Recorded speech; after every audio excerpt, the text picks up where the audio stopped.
Bonsoir, on y va pour ce qui fait la une de ce journal choqué. Une loi pour les riches, une loi pour les pauvres. Ça me pousse à bout. Le père Jean-Maurice Labour ne mâche pas ses mots et tacle le ministre Alain Wong sur la question des sinistrés. À l'Assemblée nationale ce mardi, présentation de la motion de blâme de Shakil Mohamed contre l'Attorney General Manish Gobin. Elle concerne les dommages de 15 millions de roupies payés à Raj Dayal. Affaire des coffres-forts, des amendements seront apportés à l'acte d'accusation retenu contre Navin Ramgoolam. Et puis États-Unis, des centaines de corps découverts sur un chantier de construction au Texas. Voilà pour le sommaire, bienvenue. Le père Jean-Maurice Labour n'a encore une fois pas mâché ses mots. Le vicaire général répond à Alain Wong. Le ministre de l'Intégration sociale a demandé si l'évêché accepterait que des sinistrés viennent dormir dans des églises. Le père Jean-Maurice Labour s'est confié à Rivage Dawson.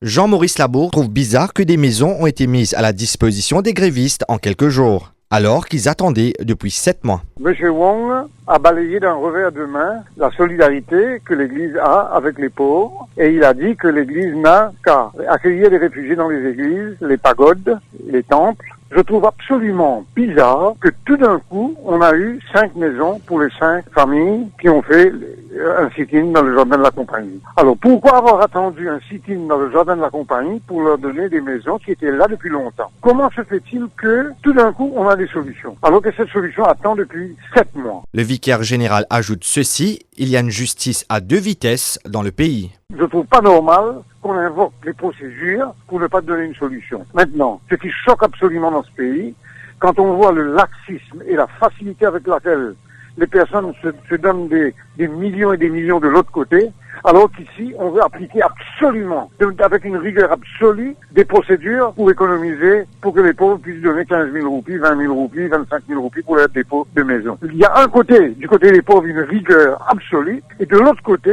un laxisme absolu dans les finances, par dizaines, par quinzaines, par cinquantaines de millions, on voit circuler au niveau des riches, au niveau de ceux qui ont le pouvoir. Cela me pousse à bout. Le père Labour dénonce la gestion du dossier des sinistrés par les autorités. Ça pousse les gens à bout. Ça me pousse à bout, ce genre de situation que nous vivons dans le pays. Donc, c'est-à-dire le commentaire que le ministre a fait, donc vous n'avez pas bien digéré? Absolument pas digéré par la communauté catholique, parce que, comme je vous dis, si on lit au premier degré, il n'a rien dit d'extraordinaire, mais au deuxième degré, ça veut dire que l'Église n'a qu'à accueillir les réfugiés, parce que nous n'aurions pas dû peut-être monter notre solidarité avec ces pauvres. Voilà comment moi je reçois ce que M. Wong dit. La motion de blâme déposée par Shakil Mohamed à l'encontre de l'Attorney General Manish Gobin est présentée au Parlement mardi prochain. Une décision du Conseil des ministres présidée ce vendredi par Ivan Kolendavelu en l'absence du Premier ministre.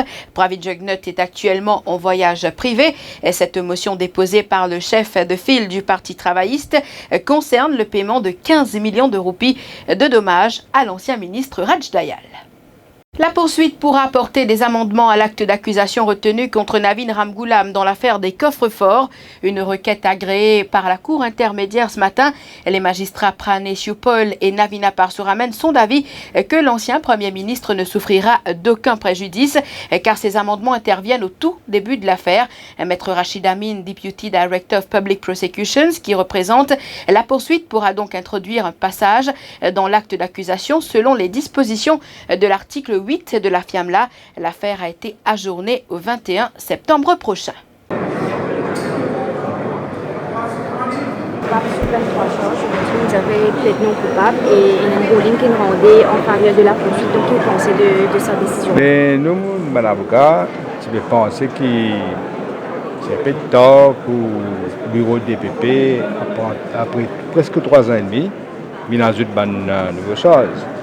Mais le magistrat pensait que non, le contraire. Donc nous respectons le jugement de la Cour et le cas continue.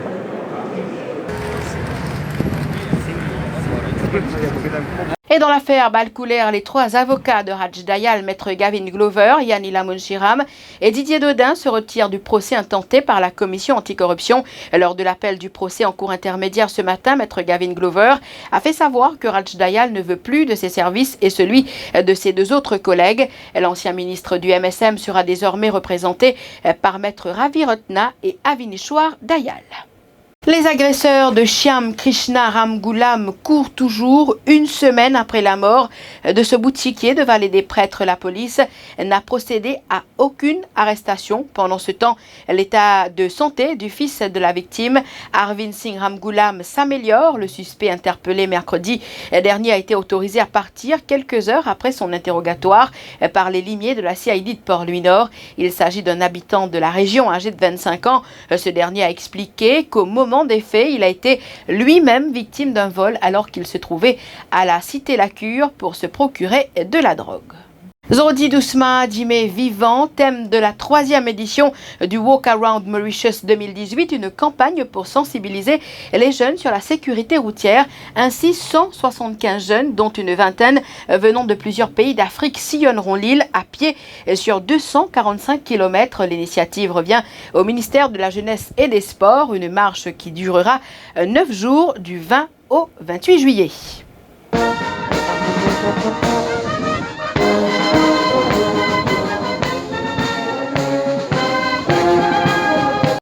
Bonne chance et qu'on va manger le discours. Les participants, s'il vous plaît, veuillez déposer vos sacs. Cette valeur-là et faire la société mauricienne comprendre qu'il neuf et c'est neuf. Et qui commence notre moteur dire doucement, 10 minutes. Pendant 9 jours, je fais 245 km avec 175 participants et une vingtaine d'étrangers du pays africain.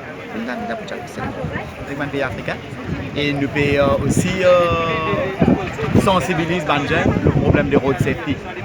Quand beaucoup de mots sur la route, nous payons tous la population en général pendant les 9 jours et aussi sur les méfaits de la drogue, l'alcool sur la route.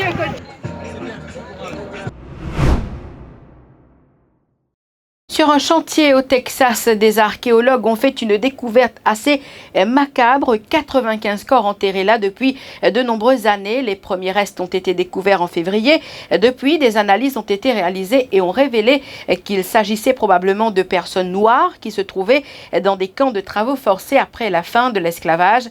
Les corps ont été enterrés dans des caisses individuelles en bois entre 1878 et 1910. Parmi ceux analysés jusqu'ici, tous, sauf un, sont des hommes. Selon l'estimation des chercheurs, au moment de leur mort, ces personnes étaient âgées de 14 à 70 ans. La présidente sud-coréenne déchue Park Geun-hye a été condamnée à 8 ans de prison.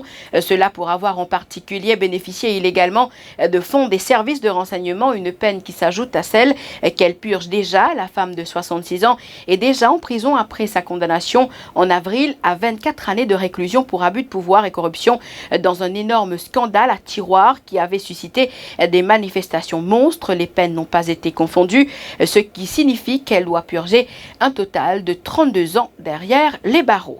Nous sommes arrivés à la fin de ce journal. Merci de l'avoir suivi. L'actualité en continu sur le www.defimedia.info.